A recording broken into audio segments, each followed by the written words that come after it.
Hi everyone, path finder के current electricity के MCQ number 11 को डिस्कस करेंगे। इस क्वेश्चन में हमारे पास फिर से एक इलेक्ट्रिकल सर्किट दिया हुआ है और इसमें देखिए बहुत सारे बैटरीज लगे हुए हैं। जितने भी बैटरीज हैं सबका ईएमएफ वी है और सबका इंटरनल रेजिस्टेंस आर है।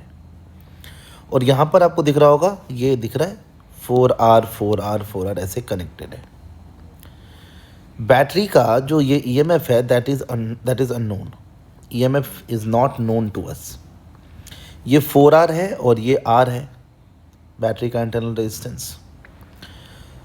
क्वेश्चन में ये दिया गया है कि एमिटर का जो रीडिंग है वो I है, यानी करंट इस वाले ब्रांच में I है। तो हमें बताना है कि what is the value of this unknown EMF V। तो क्योंकि ये रिपीट हो रहा है अप टू इन्फिनिटी, तो अगेन हमने उसी लॉजिक को यूज़ किया कि एक सेल को छोड़ देते हैं, जैसे इसको छोड़ दिया और यहाँ से यहाँ तक, ध्यान से देखिए, यहाँ से यहाँ तक इसके पहले जितना भी है ये सबको हमने एक इक्विवेलेंट बैटरी में कन्वर्ट कर दिया, जिसका अपना एक इक्विवेलेंट ईएमएफ होगा V इक्विवेलेंट और अपना एक इंटरनल रेजिस्टेंस होगा R इक्विवेलेंट।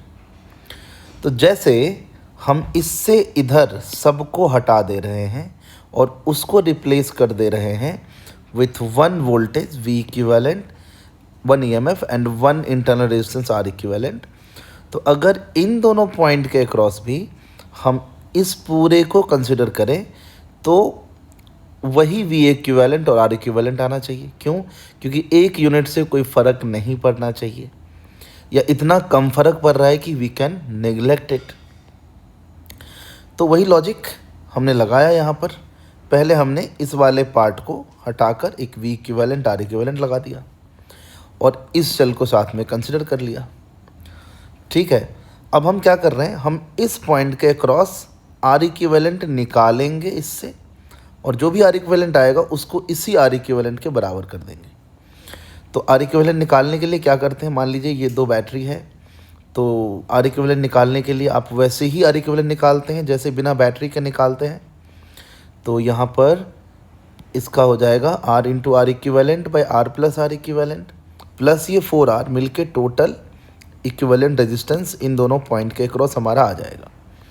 तो दिस ये लिख दिया और ये 4R ऐड कर दिया, तो टोटल जो आएगा वो वही R इक्विवेलेंट आएगा जो इस इक्विवेलेंट बैटरी का हमने लिखा है। तो यहाँ लिख दिया उसको R इक्विवेलेंट, और यहाँ पे इसको सॉल्व किया तो हमें ये क्वाड्रेटिक रिलेशन मिला। तो उसको सॉल्व करके हमें R इक्विवेलेंट का वैल्यू मिल गया, and this is small r into R plus 2√2।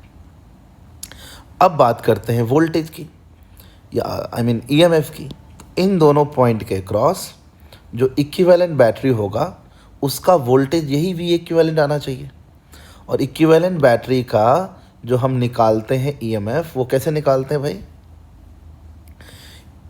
E1 parallel में जब होता है तो E1 by R1 plus E2 by R2 divided by 1 by R1 plus 1 by R2, ऐसे ही निकालते हैं। तो हमने वही काम किया। देखिए क्या किया, V by R plus V by R equivalent, देखो V by R plus V by R equivalent divide by 1 by R plus 1 by R equivalent, ये जो आएगा वो हमारा V इक्विवेलेंट आएगा। और इसको आप सॉल्व करेंगे तो you will get V same as V equivalent. So V will be same as V equivalent. तो अब हमने क्या किया, हमें V इक्विवेलेंट मिल गया V के बराबर, और R इक्विवेलेंट हमने यहाँ निकाल ही लिया है तो वो लगा दिया। अब हमारे पास ये पूरा जो नेटवर्क है वो रिड्यूस हो गया है एक सिंगल बैटरी में, जिसका V इक्विवेलेंट V के बराबर है, और R इक्विवेलेंट हमने जो निकाला वो 2 प्लस 2√2 R था। तो वो हमने यहाँ, एक सेकेंड, वो हमने यहाँ कंसिडर कर लिया है। So what will be the current, current will be V by R equivalent. So V equivalent which we had to calculate is I into R equivalent, और R इक्विवेलेंट का वैल्यू यहाँ पे रख दिया 2 प्लस 2√2 R, और यहाँ I से multiply कर दिया। तो ये V इक्विवेलेंट आया which is equal to V, और V हमें मेज़र करना था तो V यहाँ से आ गया। तो कुल मिलाकर बात यही है कि हमें जो यहाँ से इक्विवेलेंट बैटरी बनेगा, इस पॉइंट के इधर पूरा मिलाकर जो इक्विवेलेंट बैटरी बनेगा, उसका जो वोल्टेज ईएमएफ और इंटरनल रेजिस्टेंस होगा, वही ईएमएफ और इंटरनल रेजिस्टेंस इसके इधर वाले के लिए मैंने पहले लिख दिया, और फिर सॉल्व करके वो वी इक्विवेलेंट और आर इक्विवेलेंट हमारा आ गया।